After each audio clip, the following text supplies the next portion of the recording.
مثل کا مطلب یہ ہے کہ جو میری صفت ہے، اب میں یہ کار واضح کروں گا کہ اللہ تعالیٰ کی جو صفات ہیں وہ کس کس میں ہے اور کس کے بعد پھر کیا بھی کس میں ہے. یہ میں کل انشاءاللہ تعالیٰ کل کے لیے موضوع چھوڑ رہا ہوں. وہ یہ ہے کہ بہرحال یہ ہے کہ میں تمہیں اپنی مثل بنا دوں گا، اور مثل بنانے میں سے ایک تو یہ ہے کہ اللہ شافی ہے یا نہیں ہے. بس بات میں روک دی یہاں سے. اللہ شافی یعنی کیا ہے؟ شفا دینے والا ہے یا نہیں؟ سب کا ایمان ہے. اور جو اللہ کا ولی ہوگا، تو مجھے فرمایا، جو اللہ کا ولی ہوگا اس کے اندر یہ صفت ہونی چاہیے یا نہیں ہونی چاہیے؟ جی ان کے اندر بھی یہ صفت ہونی چاہیے.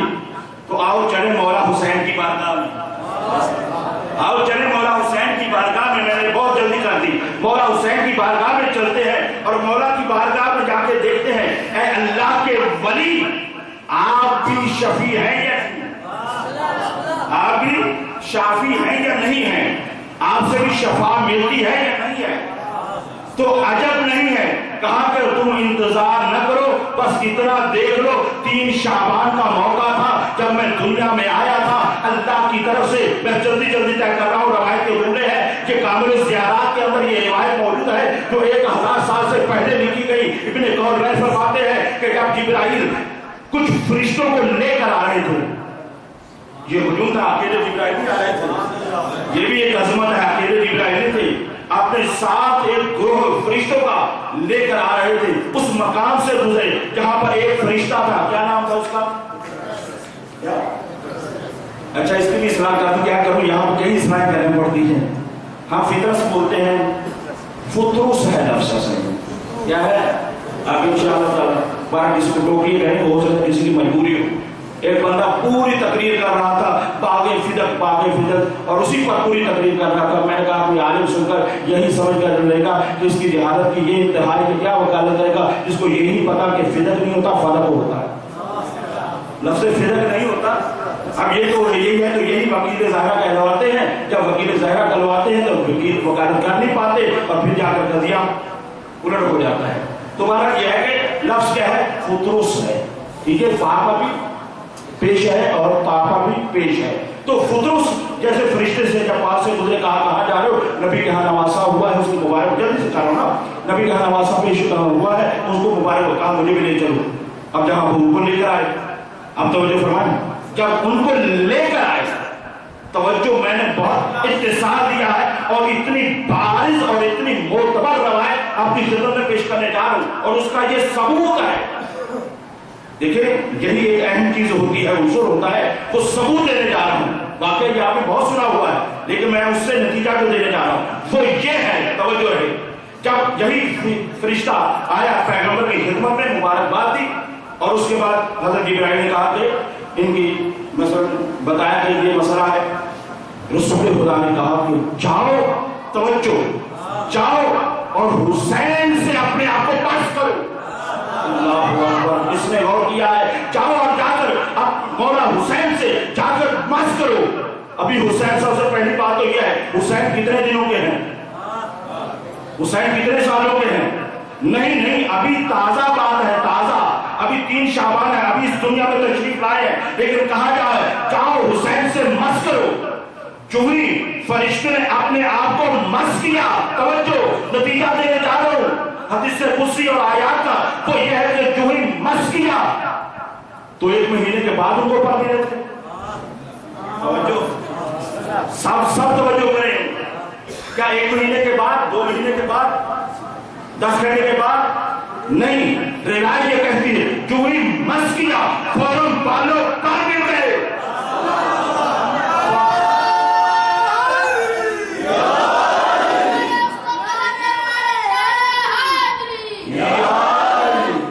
فوراً بالوں پر مل گئے، کوئی زمانے کا درمیان میں فاصلہ نہیں رکھا گیا.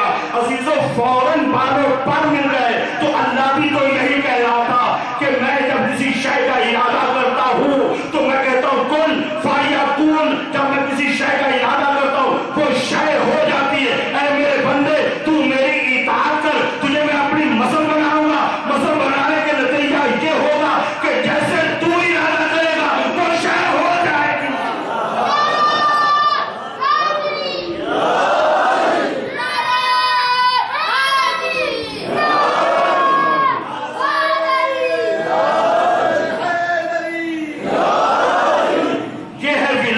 یہ ہے ولایت. اس کو سمجھا جائے کہ اللہ اس کو اپنی مثل بنا دیتا ہے.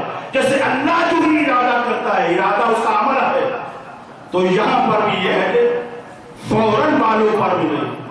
اور یہ ہے حسین کہ جب دنیا میں آئے تو فطرس نامی فرشتے کو نجات دی اور جب جا رہے تو ہو جیسے گناہگار کو نجات دے کر جا رہا. عزیزو یہ ہے اللہ کے ولی. لیکن میں کیا کروں, اب وقت نہیں ہے. رونا ہر کسی کا نصیب ہوگا. عزیزو کربلا کی زیارت متعدد مرتبہ کر چکا ہوں. الحمدللہ دعا کرتا ہوں اللہ تعالیٰ آپ لوگوں کو بھی وہ زیارت نصیب فرمائے. اتنا تو جانتے ہیں نا کربلا سنا ہے نا, کربلا ہے. کربلا میں 2 بڑے حرم ہیں. ابھی آپ نے سنا نا اللہ ولی مطلق ہے, وہ اپنے بندوں کو بھی ویسا بنا دیتا. ابھی حسین کے بارے میں سنا نا. لیکن آزادارو عجیب دل کی طرف ہے وہ یہ ہے کہ حسین کے ہوتے ہوئے بھی باب الحوائج جناب عباس کو کہا جاتا ہے. حسین کے ہوتے ہوئے کربلا میں حسین بھی موجود ہے, کسی اور شہر میں نہیں ہے, کربلائی کے اندر موجود ہے. لیکن پھر بھی باب الحوائج جناب عباس کو کہا جاتا ہے. نہیں معلوم کہ مجھے کیوں کہا جاتا ہے, لیکن ایک وجہ سے ہو سکتا ہے کہ کہا جاتا ہو کیونکہ عباس کی ایک حسرت تھی. بس میں نے مختصر کر دیا. عباس کی ایک حسرت تھی, جب وہ پوری نہ ہوئی تو باب الحوائج بنا کر دنیا کی حاجتیں عباس سے پوری کروانا شروع کر دی. جزاؤکم ربکم خیر جزا. بس عزادارو بہت سارے واقعات جناب عباس کے بارے میں ملتے ہیں, بس میں نے مختصر کر دیا. مولانا صادق حضرت صاحب اس واقعے کو بیان کرتے ہیں. انہوں نے یہ بیان کیا, کہا کہ مولا علی علیہ السلام جب کوفہ میں ہوتے تھے اور کوفہ میں صبح کی نماز کے بعد, مجھے نہیں معلوم کہ کون پہنچے گا اس بات تک, کہا صبح کی نماز کے بعد بی بی زینب سلام اللہ علیہ کہتی ہے میرے بابا گھر میں آتے, میرا ہاتھ پکڑ کر موت پر عالم دین ہے, کیونکہ میری نظر سے خود نہیں چل رہا, اس وجہ سے میں ان کا نام لے کر بیان کر رہا ہوں. اللہ تعالیٰ کو زندگی اور سے سلامتی عطا فرمائے, وہ ملت تشیع کا سرمایہ ہے. عزیزان محترم وہ کہتے ہیں کہ جب گھر میں مولا آتے, مولا علی علیہ السلام جناب زینب کا ہاتھ پکڑ کر اس کو صبح کی نماز کے بعد ادھر لے کر جاتے تھے, کبھی ادھر لے کر جاتے تھے. اتنا چلاتے تھے کہ بی بی زینب یہ کہتی ہے میرے پاؤں میں درد ہونے لگتا تھا, میرے پاؤں میں درد ہونے لگتا تھا. لیکن عزادارو سنو گے اور کہتے ہیں کہ جب میں پوچھتی کبھی طلب کر بابا کیا وجہ ہے, آپ مجھے اتنا کیوں چلاتے ہیں, تو بڑے بابا کہتے تھے کوئی ایک زمانہ آ سکتا ہے زینب, زینب کوئی زمانہ آ سکتا ہے کہ تجھے کہیں نہ چلنا نہ پڑ جائے. کہتی بی بی کہتی ہے میں سوچتی رہی ارے جس کا عباس جیسا بھائی ہو, جس کا عباس جیسا بھائی ہو ان کو کون چلا سکتا ہے. لیکن تب مجھے یقین تو تھا, لیکن وہ وقت کب تھا مجھے یہ پتا نہ تھا. لیکن عزادارو بی بی زینب کہتی ہے مجھے تب پتا چلا جب حضرت عباس مجھ سے اجازت لینے کے لیے آئے, مجھے اجازت لینے کے لیے آئے. کہا شہزادی مجھے مقتل کی اجازت دیجیے, مجھے مقتل کی اجازت دیجیے. بی بی زینب نے کہا عباس جاؤ خدا حافظ. عزادارو میں کس سے جڑے پڑھوں, کہا عباس جاؤ خدا حافظ. عباس تمہیں بہت جلدی ہے نا, جاؤ مقتل میں جاؤ.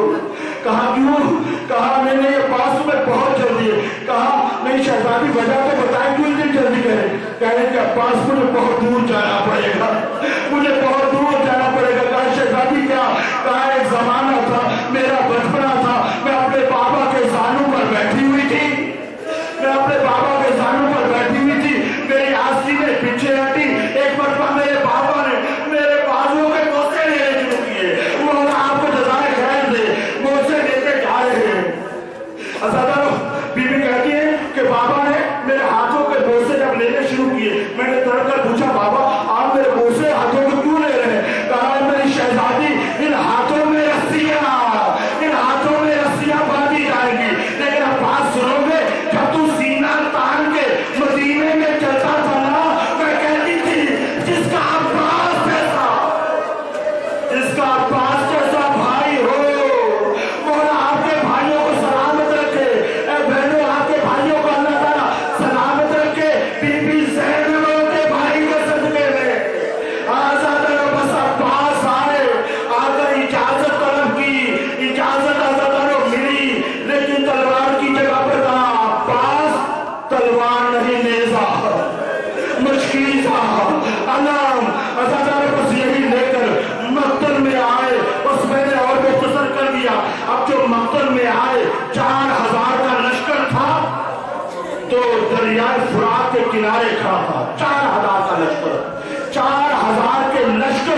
مشکیزہ لے کر اب جو چلے ہیں آزاداروں خیام حسینی کی طرف، حسین کے خیموں کی طرف لے جا رہے ہیں۔ اور ادھر سے منظر کشی یہ ہے، میں نے کہا نا مختصر کیا ہوا ہے، بس منظر یہ ہے، ادھر سکینہ چھوٹے چھوٹے بچوں کو لے کر یہ کہہ رہی ہے بچوں آؤ، بچوں آؤ، میرے چچا کا علم آ رہا ہے، میرے چچا کا علم آ رہا ہے، میں وعدہ کرتی ہوں اسرا کو بعد میں دوں گی، پہلے تمہیں دوں گی۔ آزادو ادھر سے مولا حسین سامنے کھڑے یہ منظر دیکھ رہے تھے، اور ادھر سے علم عباس آ رہا تھا۔ ایک مرتبہ علم عباس جو جھکا، میں اس سے آگے کیسے بڑھوں؟ آزادو کسی انتظار میں ہو، لیکن باب و ہوائی سے اگر اپنی ضرورتوں کو قبول کروانا ہے، ام البنین کو ان کے لال کا غصہ دے دو۔ آزادو ایک مرتبہ علم جو جھکا اور اس کے بعد علم دوسرے ہاتھ میں لیا گیا۔ آزادو بس اس کے بعد کسی ظالم نے جناب عباس کے سر پر ایسا گھس مارا سمجھ نہ سکے، آواز دی مولا مولا مدد کو آئیے۔ آزادو بس یہ کہنا تھا۔ اس کے بعد روایت کے جملے ہیں کہ مولا جب چلے ہیں تو ایک مرتبہ ایک جگہ پر رکے، ہاتھوں کو اٹھایا، دوسری جگہ پر رکے، وہاں سے ہاتھوں کو اٹھایا، لیکن آزادو میں مجلس کو یہاں ختم کر سکتا تھا، لیکن تڑپنے کے لیے ایک جملہ میری نظر سے گزرا ہے، وہ یہ ہے کہ جب حضرت عباس کی ولادت ہوئی ہے نا تو ام البنین کے کہا جاتا ہے کہ جب لا کر حضرت علی علیہ السلام کے، میں نے اپنی آنکھوں سے یہ روایت پڑھی ہے، اپنے ہاتھوں میں لا کر مولا علی کے ہاتھوں پر رکھ کے میں نے کہا مولا ان کے کانوں میں اذان کہیے۔ مولا نے ایک کان میں اذان کہی، ایک کان میں اقامت کہی، اور اس کے بعد روایت کے جملے ہیں فَكَبَّرَ يَدَيْهِ، ہاتھوں کو گمراہ شروع کیا۔ میرے مولا کی نظر میں 3-4 شعبان کو وہ منظر آ گیا، ایک یہی ہاتھ ہوگا تو دریا کے کنارے کاٹ دیا جائے گا۔ جزاک اللہ، جزاک اللہ۔